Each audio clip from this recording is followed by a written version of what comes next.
Hello guys! Ito po yung sinumpaang salaysay ni Orly Regala Guteza na iprinisenta ni Marcoleta na di umano magpapatunay na si Romualdez ay sangkot sa katiwalian ng flood control. So kung titingnan natin ang papel, dito kasi natin mababasihan kung may notarial seal ba nung nagnonotaryo. Kung mapapansin natin, wala tayong nakikitang notarial seal.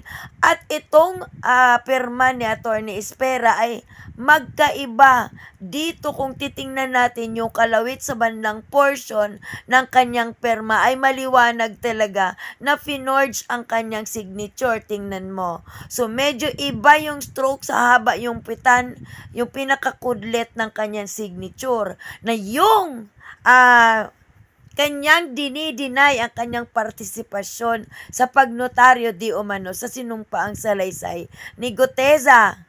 Ayon, nagdemand pa siya sa ABS-CBN na kailangan agarang tanggalin ang kanyang pangalan at signature. Ano kaya naman ang masabi ni Marcoleta? Saan kaya niya pinulot si Guteza para kuno magtestigo? Diyan sa Senado. Ano na Marcoleta? Saan? Bakit siya ang pinulot mo? Mabubuking at mabubuking ka din na ito si Guteza na to ay isang legit na DDS noon pa man. Tingnan mo kung saan siya affiliated bago siya kumuda diyan sa Senado. Nakakatawa. So anong masabi nyo, mga ka-DDS dyan? Eto na, magsiiyakan na naman kayo. Saan nga bang planeta kayo galing? Ganyan kayo kasinungaling.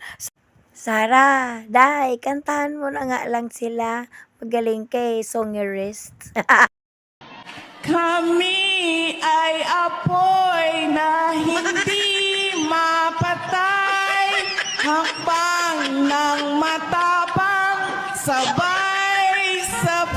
sigaw ng bayan, lumaban na mga sakim, durugin na taas noo, humahakbang, huwag yumuko kailanman.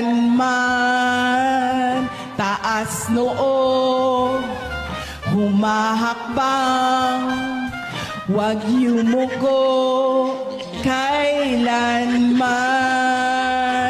Taas noo, humahakbang, huwag yumuko